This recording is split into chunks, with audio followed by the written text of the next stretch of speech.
Good morning, everybody. It's Jeff Goldberg for the Sales Pro Network. I apologize for being a couple of minutes late. We were having some technical difficulties, which we've now worked out.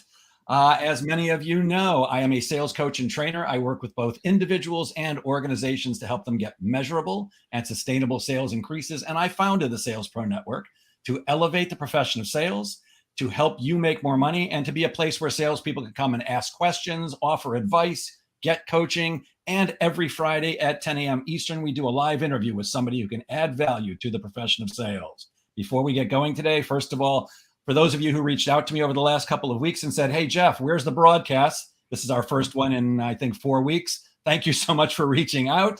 I was on vacation with my daughter in Greece and Rome, and it was fantastic. And then last week, I had to drive my son to college in upstate New York for his third year, but we're back and we're live.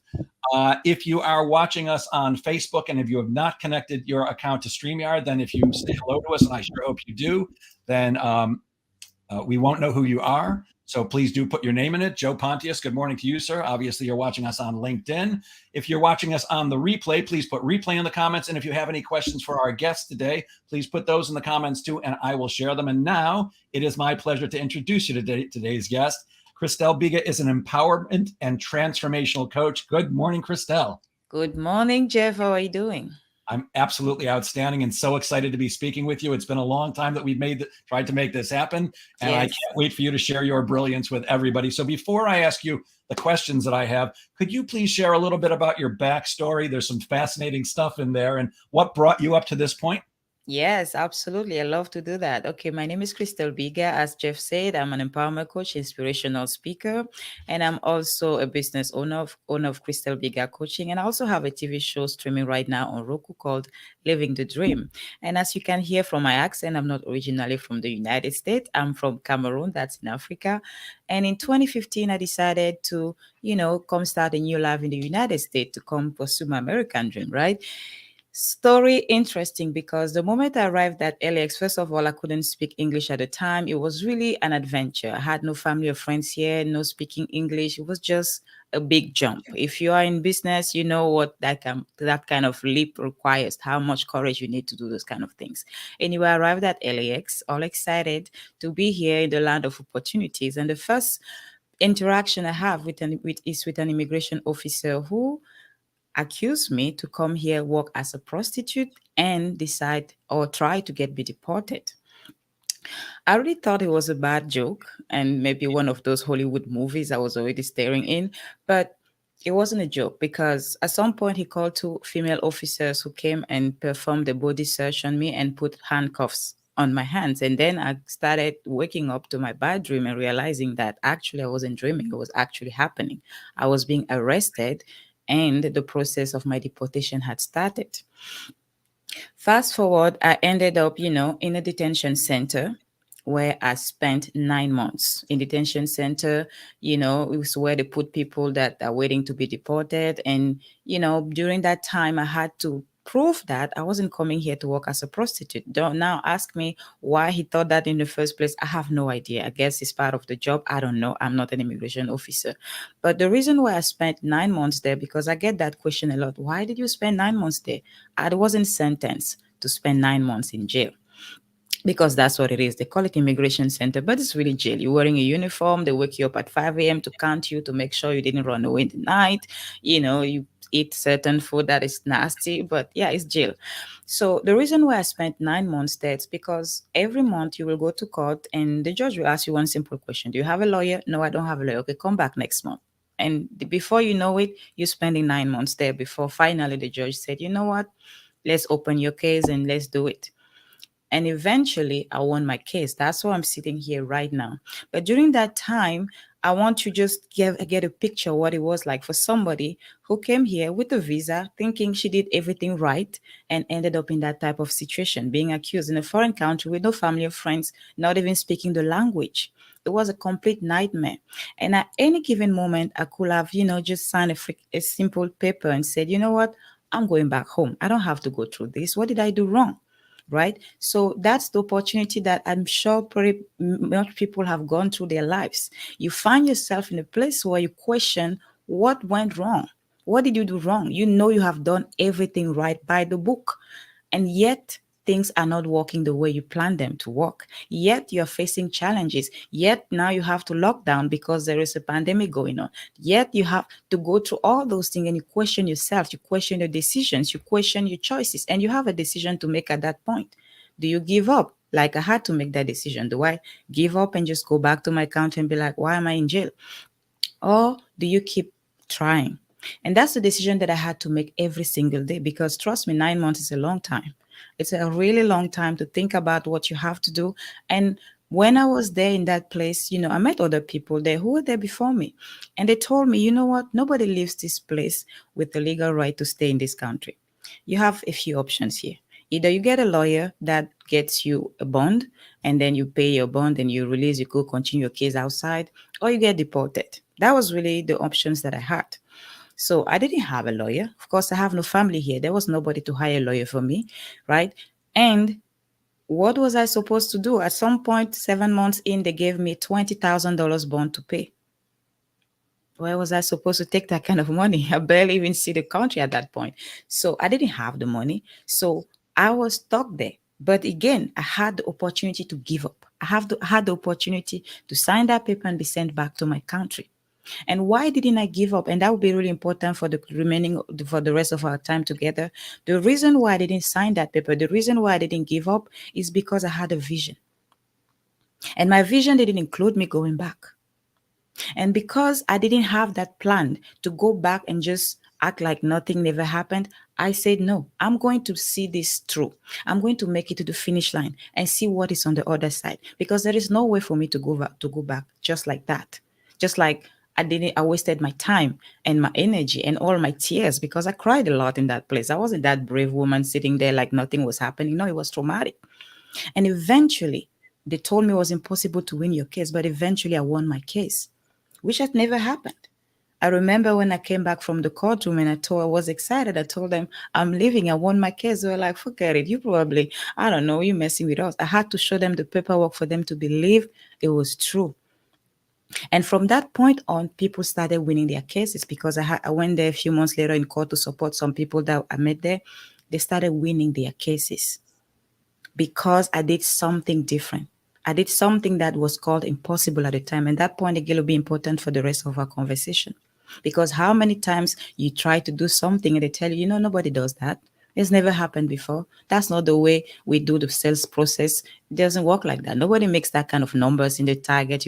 You're saying you're going to make this kind of money in 1 year. Nobody does that. It never happens. It's impossible. Are you going to be the person to believe that it's impossible and just go with it? Or are you going to be the one who will change that story, who will create a different narrative, who will show what's possible to the people after you? And that's kind of my backstory. And that's how I ended up being where I am today. And really happy I didn't give up. Really happy I stayed here. Really happy I get to do this. Amazingly inspirational. And I'm curious, how did you not give up in the face of overwhelming odds? And I'm asking that for a reason. I once turned away in Canada.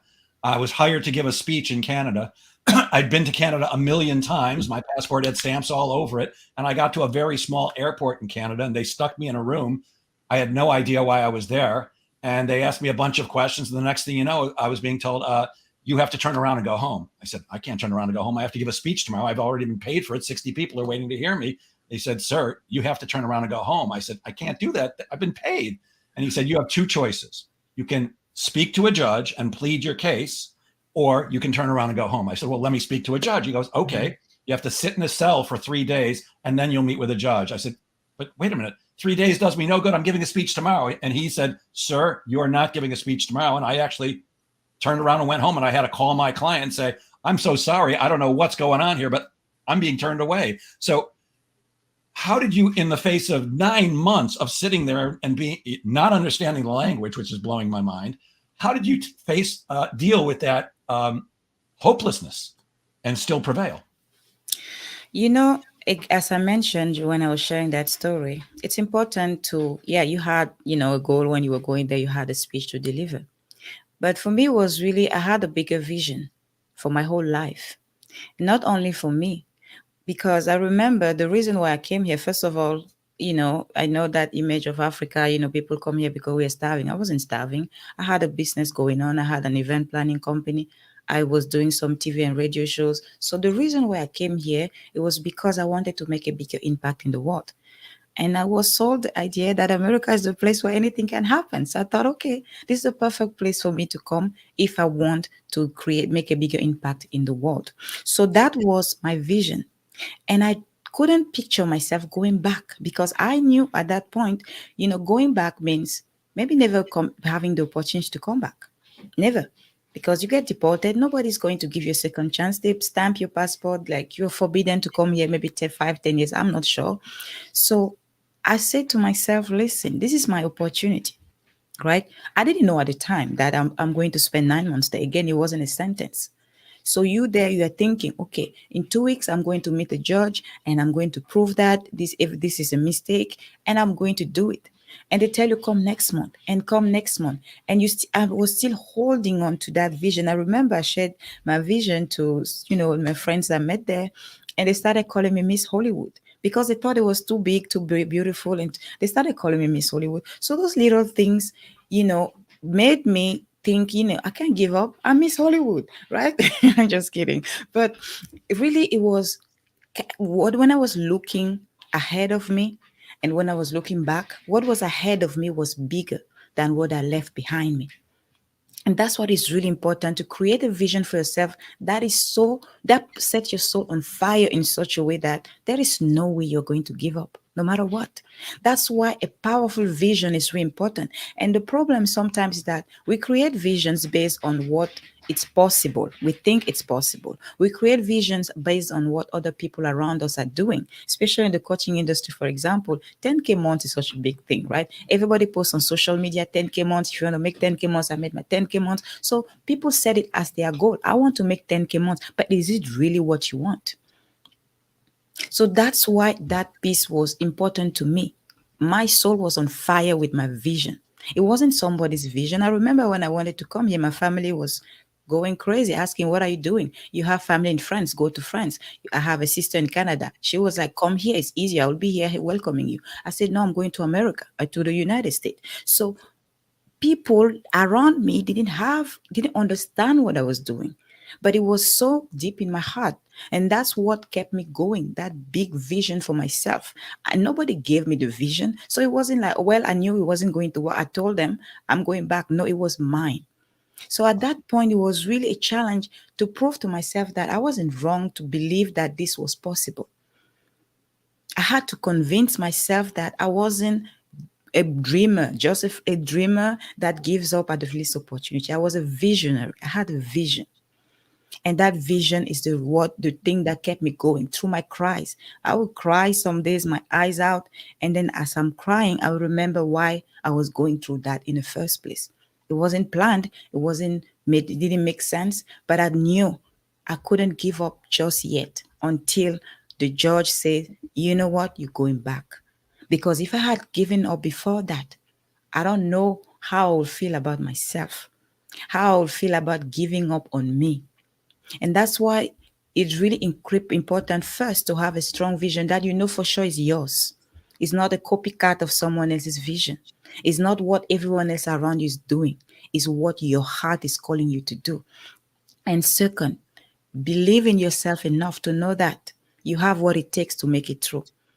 And that's what I had to cultivate during that time. Just amazing. I mean, it's so easy to give up on something like that. It would have been much easier for you to just say, Everybody will screw it. understand. Yeah. Right? Look, it took me almost 5 years and almost $10,000 just to be able to legally go back to Canada over a mistake. So I can't even imagine what it was like for you. That's so inspirational, Christelle. And let me say a few good mornings. Good morning, Greg Kettner. Always good to see you, my friend. Working happy. Ray Aurora, thanks. She says, welcome back, Jeff. Thanks, Jeff and Christelle. Larry Kirsch, good to see you. Karen Isaacs, pleasure. Edward Henry, Jerry Marlowe, good morning. And Facebook user says, amazing guest and story. I happen to agree. So let's get into some questions because I want to talk about what you actually do in your practice. You talk a lot about disruption and about becoming a disruptive leader. What is a disruptive leader? Well, I love that. The disruptive leader is really a leader that doesn't do things the traditional way, that has the courage to break the system, to shake things up, and to try things right? Because again, we live in a world where we are expected to do things a certain way to be accepted. We are expected to do what everyone else has done before us. We are expected to just do the same old, because everyone else around us is doing it, right? We who are how dare we do we think is there's a better way or is a different way? A disruptive leader is first a leader. What is a leader? Somebody that has a vision and that has the ability to enroll other people in their vision. And to become a disruptive leader, you have to be courageous. You have to have the courage to dream sometimes bigger. You have to have the courage sometimes to want something different than your whole environment, your whole community, your whole, industry. You have to be that person that dares to say, you know what, this has worked for years. This probably still works for some people, but I'm sure there is a better way. But I'm sure there is an easier way. But I'm sure there is a faster way. And have the courage to face the backlash of people saying, what are you saying? This is what has been done in this industry for this many years. This is what everyone else is doing. This is what the most successful people are doing. Who are you? Dare to be the person who's going to go first and do it first, not sit back. That's where the disruption comes from. Disrupting the systems that are already in place to make them better. Disrupting the stories that are being told over and over again and create a new story. Just like I did, they told me it's impossible to win your case here, especially without a lawyer. And I had to disrupt that story. That was the truth. That was the facts. Because sometimes people tell you facts are there, evidence are there, yes. But how come nobody has ever tried to see if there is a way to get better results? That's where you have to become a disruptive leader, to look at things, to look at systems, to look at stories, to look at belief system, to look at the way things function. And when you know there, you feel sometimes you don't know for sure. That's where courage comes in, because you don't have evidence it's going to work. I had no clue I was going to win my case. But you have to have the courage to go for your vision, regardless. And that's where sometimes you are called to disrupt the stories that you will hear over and over again. You will have to have the courage to disrupt your own little voice in your head that will be telling you, what are you doing? This is insane. You have to be able to disrupt that narrative, disrupt that story, disrupt the systems to create something better, bigger, brighter. That's what to me a disruptive leader is. So I'm curious as to, do you think that anybody can be disruptive? And here's why I ask. There's a phrase that I like very much, but I don't believe is true for most people. This is just my belief. And that phrase that I like very much is think outside the box. And I think that's what you're talking about. We need to think outside the box in order to disrupt. My belief is that most people don't do that, or are almost definitely not capable of it. Like Steve Jobs, out of the box thinker. I don't know that I am. I don't know that I'm doing anything differently. So can anybody, and I think that's most people, I can think outside your box and you can think outside my box, but we live in a box of our skills, our experience, our training, our education, everything that brought us up to this moment. That's the box we tend to live in. So can anybody be a disruptive person or leader? And for those of us who live inside that box, how do we disrupt? That's a great question. Okay, everybody has the potential to become a disruptive leader. It's in all of us.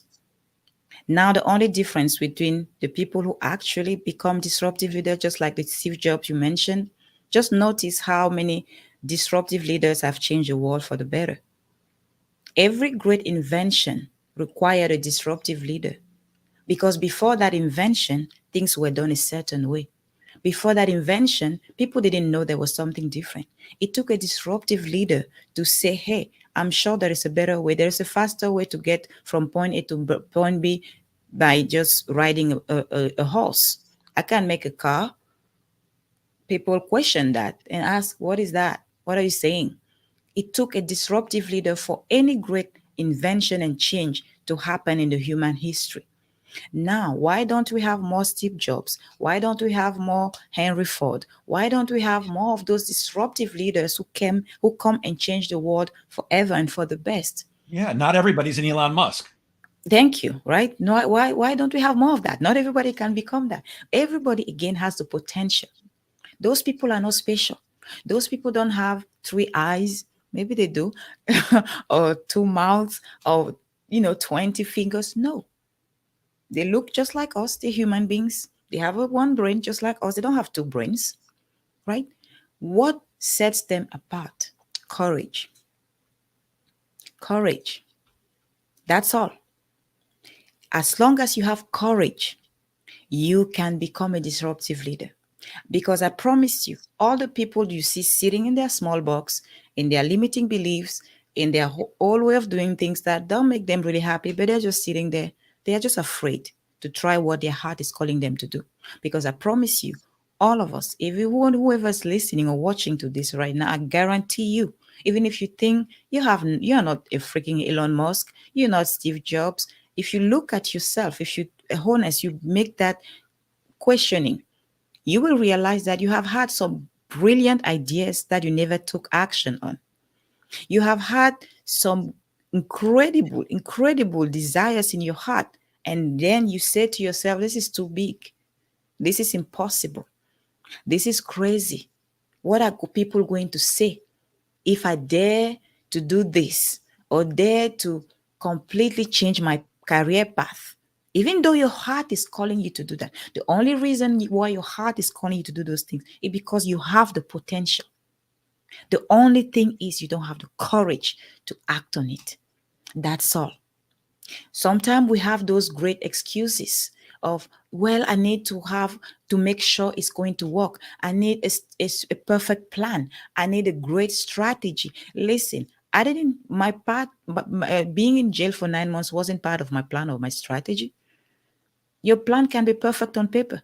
Your strategy can be great in your computer. But when you start acting on it, you will discover things that you never thought of because you were sitting in your little box with your limiting beliefs, with what you know. And the unknown is where the magic happens. But sometimes we want to have all the answers before we do it.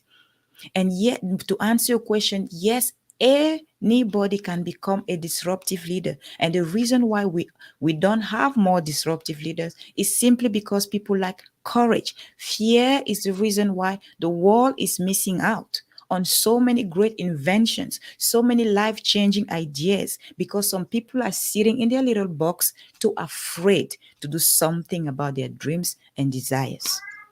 But isn't that box something that's been developed over our entire lives? I'll give you an example.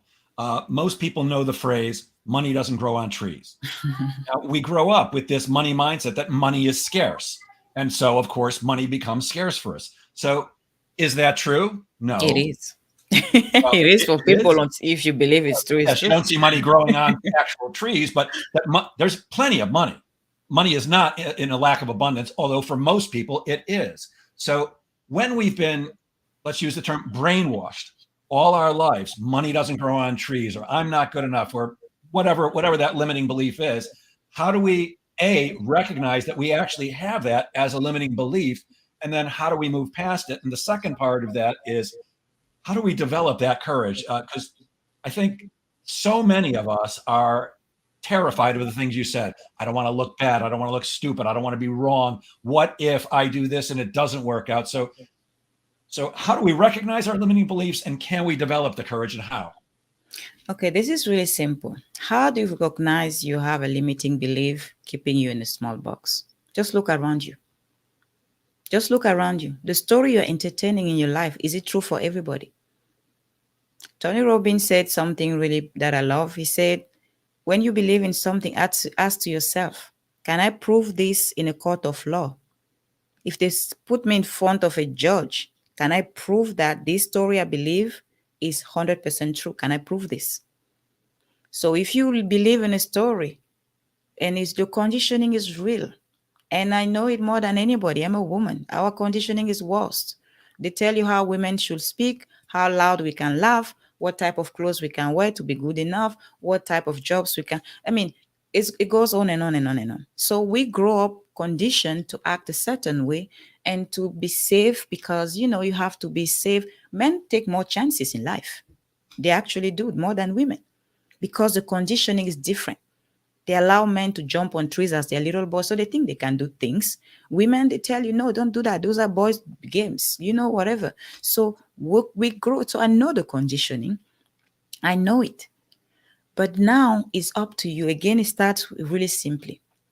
If you find yourself with a desire that goes against your belief is there to remind you that, okay, that desire is just crazy. You know the truth. Money doesn't grow on trees, to stay with your example. Okay, I want to have this kind of income. You know it's not possible, right? Okay, just sit with it. What I teach people to do is really start paying attention. Sometimes we are so disconnected from ourselves that we don't even know what's going on. We just take whatever is coming out from outside. We don't know what's going on inside of us. So the first step is really create a better connection with yourself. When you have those thoughts or those stories coming back over and over again, reminding you, it's impossible. Women in your industry don't reach that level. People in your, at your age never achieve this. People who started working 3 years ago don't make this kind of money. Whatever story you are having, I want you to sit with that story and listen to it and pay attention. And I promise you, you will have a questioning time and ask, is it actually true? And I invite you to look for examples that will debunk that story. And I'm sure you will find them. You will have examples of people who did it. I promise you.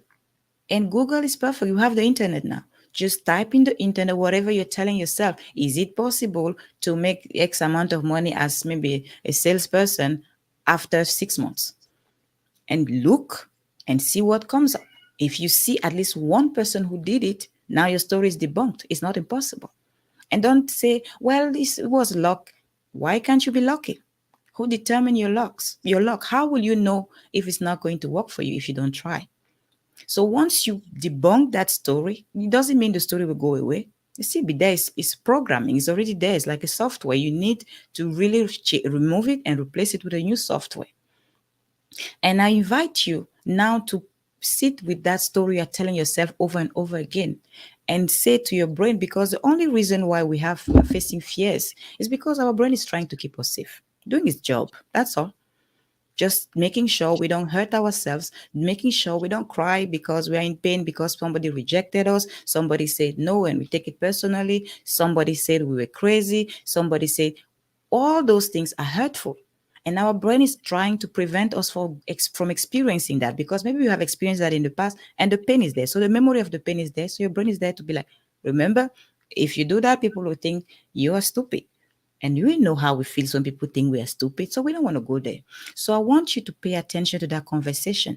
And just like you're having an argument with somebody, don't keep pushing back and say, no, that's not true. I'm not stupid. Yes, it can work. But the harder you push, the resistance will be stronger. If we're having an argument now and you're screaming, I'm screaming, we can't scream for hours. But if one of us decides to keep calm and start listening to the other one yelling, eventually the yeller will run out of reason to yell and calm down too. And once you finish telling me how crazy I am, and you're now out of argument, now wondering why is she quiet, and I come and say, I hear you. What you're saying actually makes sense. How will you feel? Will you feel the need to keep fighting me? Or now you feel better, thinking finally she got it? Do the same thing with your brain when it's coming with all those reasons why you shouldn't do it, all the reasons why it's too risky, all the reasons why it's not going to work. Listen to that conversation. It, again, is your relationship with yourself, being aware of what's happening. You are telling yourself the story, no judgment, that's fine. Listen and acknowledge that first your brain is just doing its job, trying to keep you safe, no harm intended. Okay, it's not trying to destroy your dreams. That's not what your brain is trying to do. Just trying to keep you safe. So come from that place of listening to all the arguments your brain has and acknowledge that it makes sense. Because guess what? It does make sense.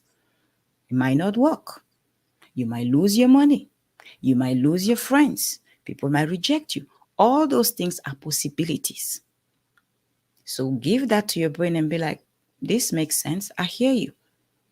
Now your brain will not feel the need to keep convincing you, making sure you're not doing it. Now it feels better. The resistance is lowering. Now you can talk.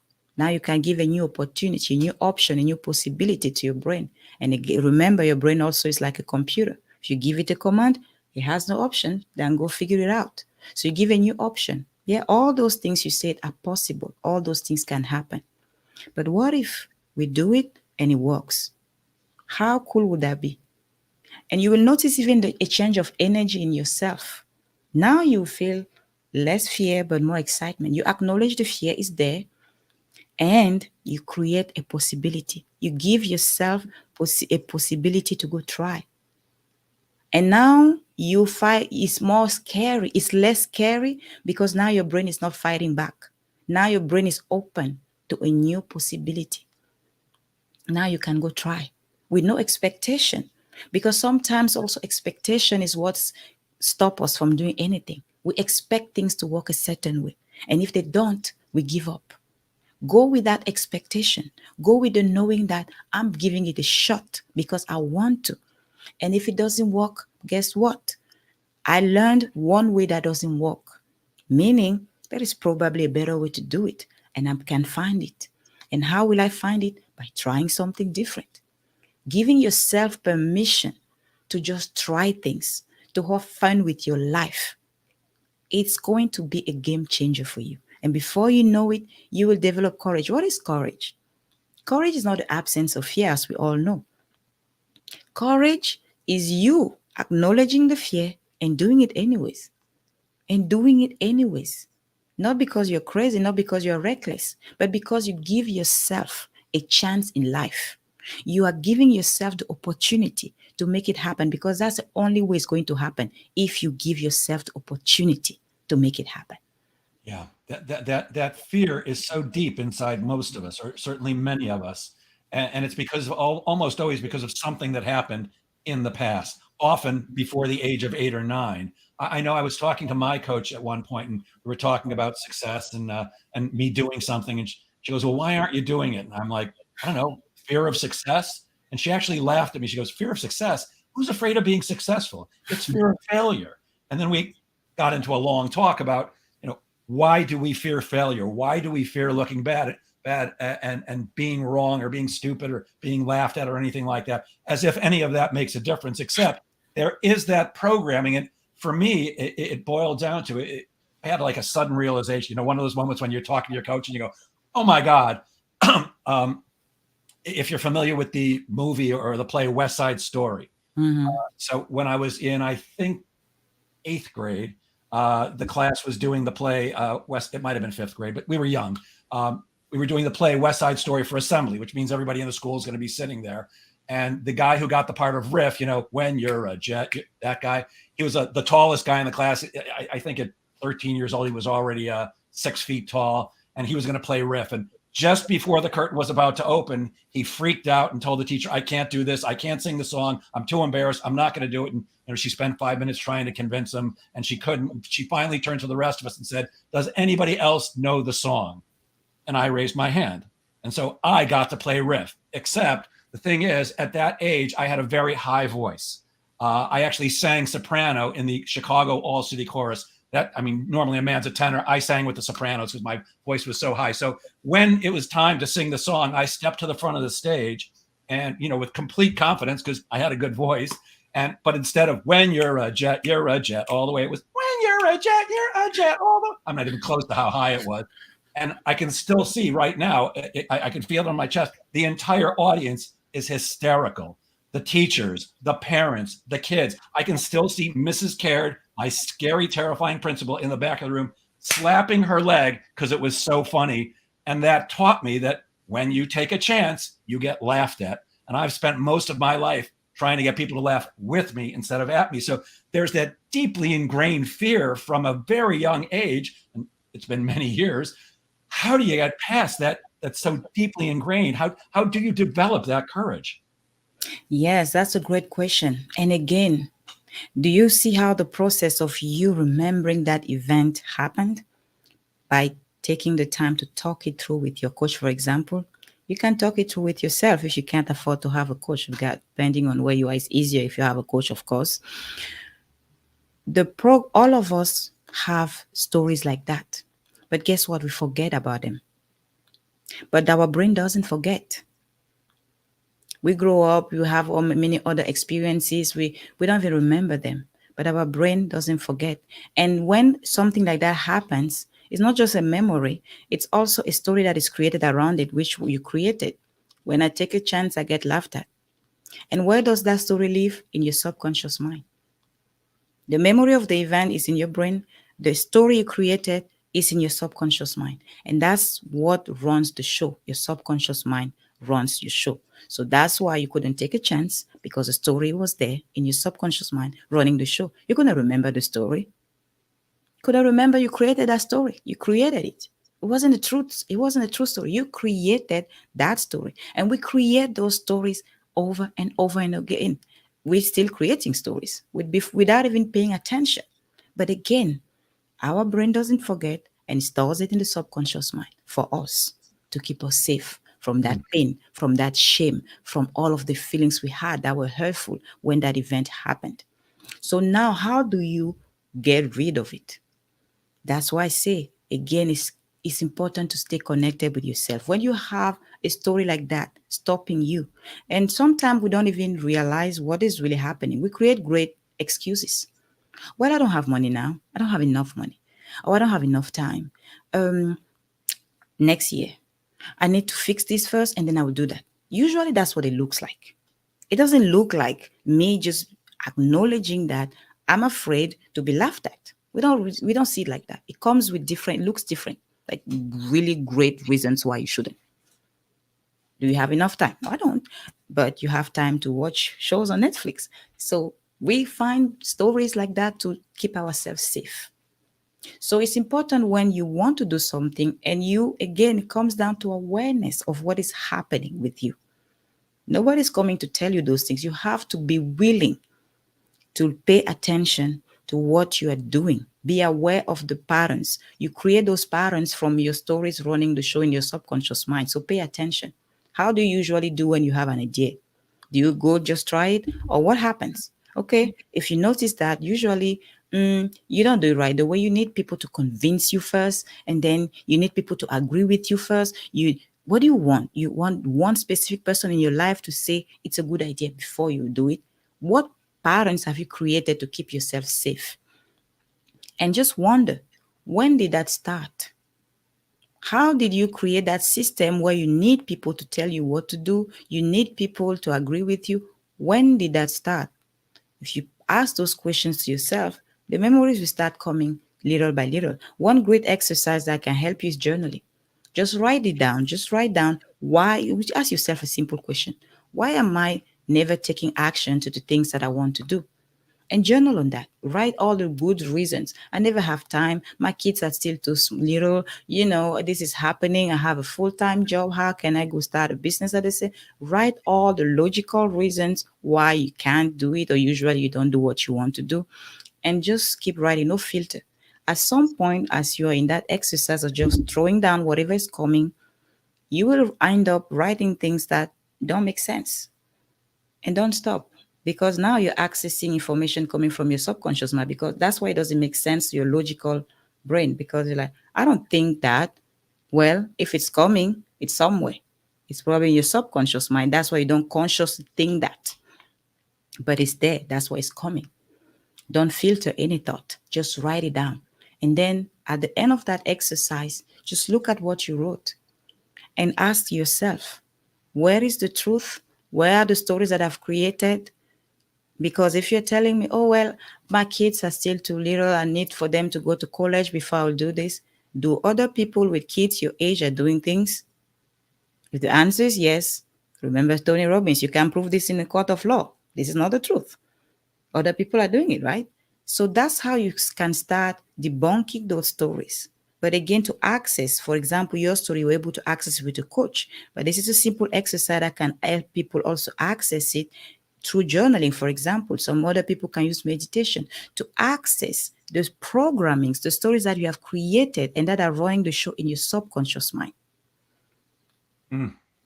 I think it's also useful to take a look back and look at times when you were brave, when you were courageous, because almost all of us have some courageous story or something that Yes. we've done. And to put yourself in situations where you're going to be afraid. It's like why do we love roller coasters so much? They're terrifying, but we like that feeling. I know for me, something that's been useful for me in my life is I went skydiving. I jumped out of an airplane from 2.5 miles up. And when I'm in a scary situation, like for me, I'm so old. I remember the days of disco, and I used to be in nightclubs and look across a dance floor at a beautiful woman and go, "Oh, she's too good looking. I can't ask her to dance." And then I would say, "Wait a minute, you jumped out of an airplane and lived. I think you can ask a woman to dance." So I think it's useful to take a look at past successes to help you get past those current fears, which Yes, kind of absolutely. And there's a great exercise that I think is Jane Gottlieb. I want to give her credit. She called it create your badass list. And that list is really helpful. I use it personally as well. You just decide to write 10 things that you have achieved through fear.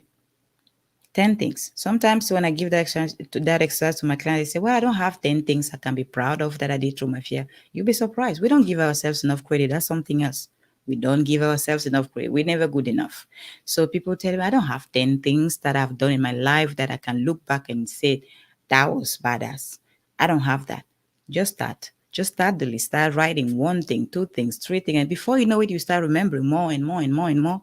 And you'll be amazed of all the things that you were so afraid to do and that you ended up doing anyways. And now you can look back and be so proud of yourself. One thing that is on that list, because just to give perspective, because sometimes people go look for big things that life changing. No, it doesn't have to be something incredible. Can be something simple for other people, but you know how scary it was for you to do the little thing. For example, when I was 10 years old, I remember I was a really shy kid. Couldn't talk to people that I don't know. If my friends were not around, I would go lock myself in a room and read. Luckily, I love to read because one day I read one piece of magazine where they was talking about tips on how to get over your shyness.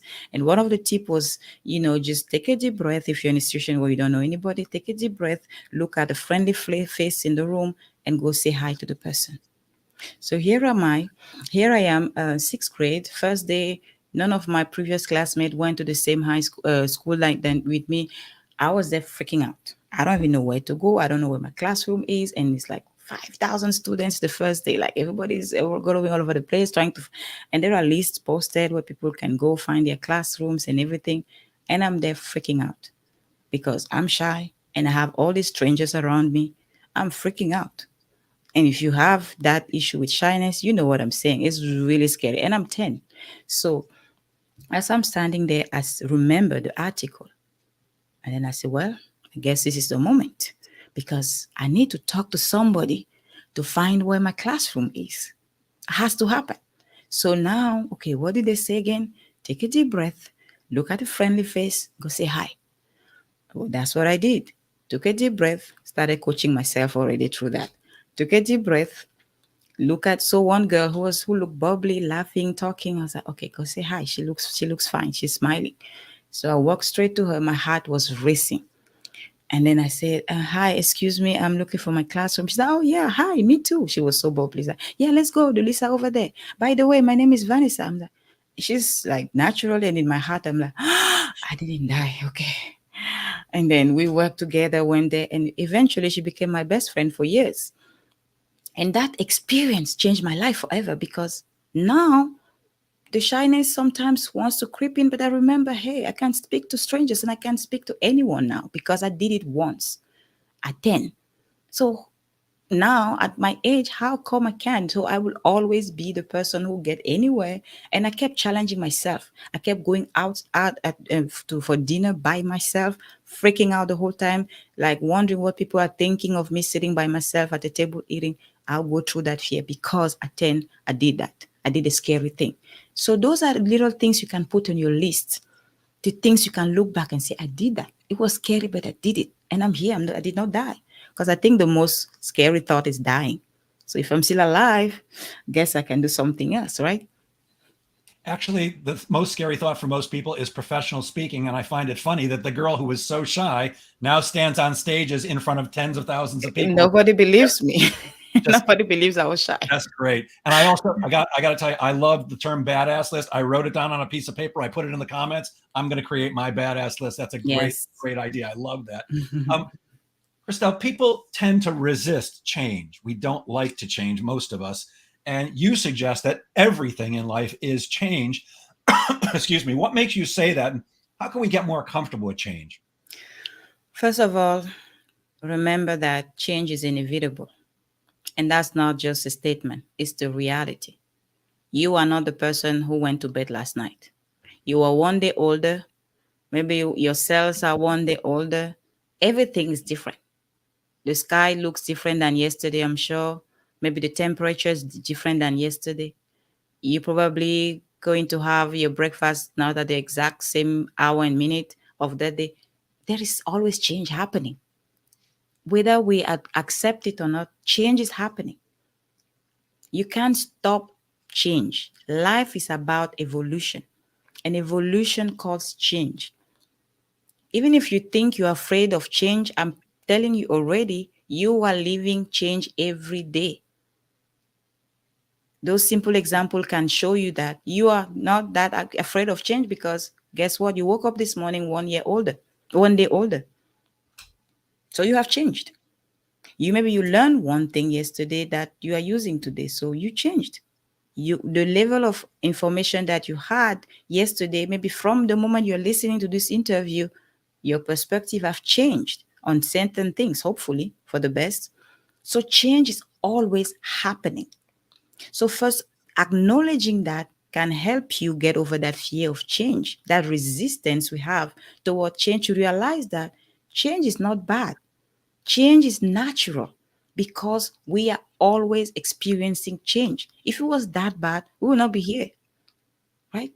If we can go through the change of time, the calendar is on a different date, like maybe it's a new week, new whatever. Change is always happening. I think acknowledging that already helps because sometimes we always look at change like something drastical is going to happen. It's really important for people to take things, at the little steps to be able to digest it better. So when you acknowledge that change is always happening, and I'm actually doing great through changes, I'm actually surviving changes every minute of every day. I'm actually experiencing change and I'm doing just fine. So, what else? What kind of change is scary to me? You can ask that question to yourself. What am I afraid to change? Because you changed your clothes this morning. I'm not sure you were wearing what you were wearing yesterday. So, you can actually change things yourself too. Can decide to change your TV. We're changing constantly. I'm not sure you're using the same TV you're using 20 years ago. So what? Because change is not the problem because we're experiencing change and we are changing things in our lives all the time. So what type of change scares us? And when you come down to the list of changes that are scary to you, maybe getting a new job or maybe getting into a new relationship or maybe buying a new home. Oh my gosh. Okay, what is so scary about that? Is it the process of going apply and be facing rejection again? So in that case, it's not change the problem because you will love to have a new job. Your change is not what scares you, but what is involved for the change to happen. It what scares you. What is required of you for that change to happen is what scares you. Because you want change. You want a better life. You want things to be better. You want change. Nobody doesn't want change. Even when you say, well, things are great right now. I mean, I'm fine. I don't need things to change. I'm sure you could use an extra $10,000 in your account. That's change, financial change, right? So you like change. But now, because we know that for things to change, we are called to do something different. Eventually become a disruptive leader. Because maybe there's one thing that we have to do is something that no one that we know in our environment has ever done. Now we become scared. That's what scares us. It's important for us to know the difference. So if you thought you don't like change, ask yourself that question again. Do I don't actually like change, or I'm just not willing to show up as a leader of my life? and make those disruptive changes that are required of me for that change to happen. I think it comes back to that fear because with change, there's the possibility of things working out beautifully and the things not possibly working out beautifully. And I think the way most of our brains are wired up is we almost always look at the negative first. What if I do this and it doesn't work out? What if I do this and I lose money? What if? We're constantly what ifing, and that stops us from taking that chance instead of looking at it. Well, what if I do that and it does work out? What if I do Yes. that and I have the life I dream of, the relationship that I want, the money that I want, the more free time? What if? Except our brains are what, the lizard brain looks at, ooh, what if things go wrong? So it really comes back to what you've been saying all along, which is it just takes courage. What Yes, if and things that's why do that work? exercise I gave at the beginning is so powerful. Pay attention to that conversation, acknowledge it, and create a new possibility for your brain. Just Brilliant. do that. It's not that hard to really have courage. You know, there is I'm going to paraphrase. Courage is not doesn't always roar. Sometimes courage is just the little voice in your heart that says, "I will try again tomorrow." That's all it takes.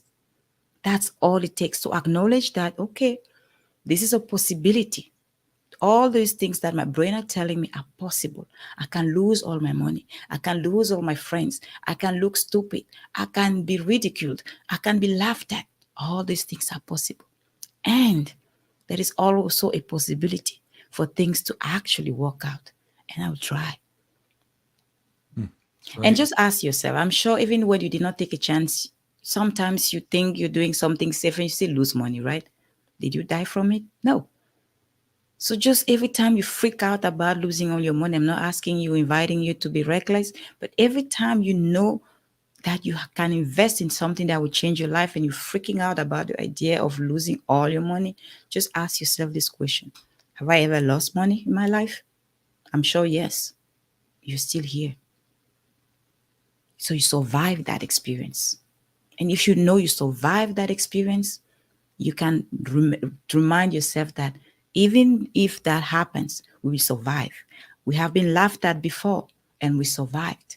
So even if I get laughed at again, I will survive because I have that in me to survive the laughters, to survive the rejection, to survive the failure. Again, failure is for me, it's just an opportunity to know what doesn't work and go figure out what's going to work. So just remember and remind yourself you have that in you because what you have experienced it before and you're still here. You survived that. So you have that in you to survive that. Yep. I forgot who said it, but somebody said, I either win or I learn every single time. And I love what you said about the nature of change. And I forgot the exact data, but I believe every cell in the human body is completely changed either every 30 days or every 6 months or something like that. But your body is completely rejuvenated every whatever that time period is. So change is the nature of life. We're so quickly running out of time.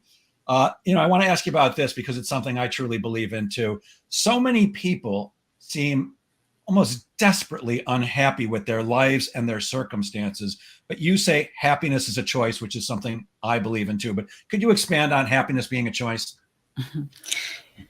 You know why so many people are unhappy?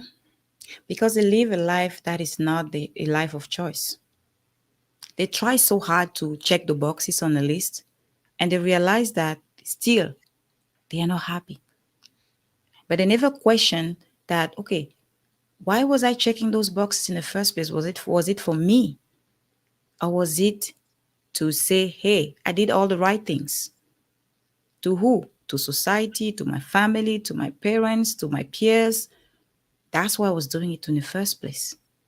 So the first question really when it comes to happiness is, are you living a life you want to live? Does your life look the way you want? Doesn't mean it's perfect, but when you look back, can you say, yes, it didn't work out, but I'm so glad I did it because that's what I wanted to do. And you don't have that regret of, I wish I had done it. There was a study that a nurse in Australia ran, I forgot her name. She was taking care of terminally ill patients. And she started, because some of them will die in a few weeks, few months, she started asking them the same question over the course of 10 years. What is your biggest regret in life? And she recorded all the answers that kept coming. She came down to 10 recurring answers from all those people she interviewed for the past 10 years. And the first one on the list, guess what the answer was? I didn't spend enough time having fun. No, you'll be amazed. It wasn't even, oh, I didn't say I love you to the people that I love. That wasn't the main one on the list. The main answer, the first one on the list was, I regret that I didn't have the courage to do the things that I wanted to do, to pursue my dreams.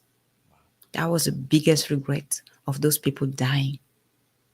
So we have this fantasy that things are, important. It's important to say, I love you more. Yes, it's beautiful. It's important to do the right thing for other people. It's important to serve people. It's important to do all these things.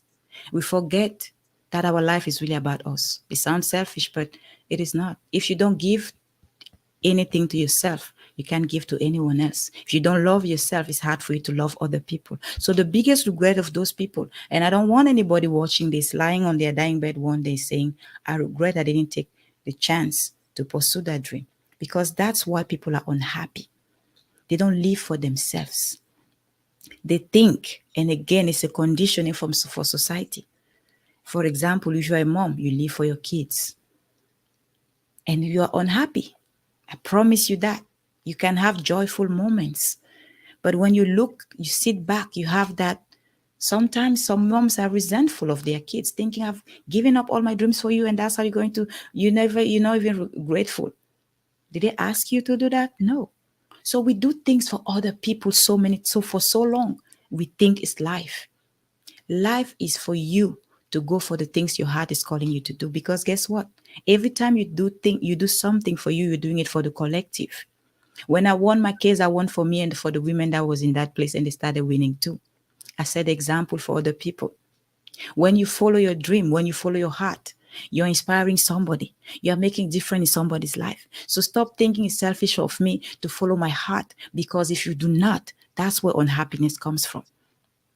By you putting other people's first, by you trying so hard to be good enough for society, for you trying hard enough to fit in the system. And that's why the purpose of this conversation today was to invite you to become a disruptive leader of your own life first. Disrupt any story that is telling you that your dreams are not worth it. You have to sacrifice any desire you have to please other people. Because on your dying bed, you will not remember how much you gave or cried, oh, I wish I could have given more to people. That's not what that study shows us. All those people had families, but that wasn't their biggest regret, that I wish I had given more to my family. I wish I had sacrificed more for people. No, I wish I had the courage to pursue my dreams. So that's where happiness comes from. I got it. I'm not the only person you've inspired today. Karen Isaac says a beautiful presentation. Thank you. And I can't tell you how thrilled I am that we had this chance to speak today. I'm going to share my screen now. And would you please tell people, if they're interested, how they can get in touch with you? Yes, if you are looking for a speaker, I'm happy to hear that people in the audience enjoy this presentation. If you are working in a company or you have an organization and you have an event coming up and you're looking for a speaker, just go to my website, Meet Christelle Biiga. You will see all the topics that I can speak on. And of course, I can tailor a presentation for your audience to empower them. And I would love to come and support you in that. Thank you so much for having me, Jeff. Christelle, you also do coaching, right? Yes, absolutely. I also do coaching. So of course, on my website still, you can go and check it out. If you want to reach out to me, even here on LinkedIn or Facebook, you can just DM me. Let's keep it simple. You can DM me. We can get on a call on that note that you posted on the screen. You also have my calendar there. You can go there and schedule a call with me. We can see how we can work together so that you become a disruptive leader for your own life, in your industry, in anything you do in life. Great. And I hope, if you haven't done it already, you'll join the Sales Pro Network and be an active member there, because people need more. We need more Christelle in our lives. Thank you so much and for sharing your brilliance so generously. I'm inspired and I'm ready for the rest of my day. I hope everybody else is too. And I'll leave everyone, as I always do, with these words. Sales is a game of making things happen. So get out there and make sales happen. Thank you, Christelle. Thank you, everybody. Have a great weekend.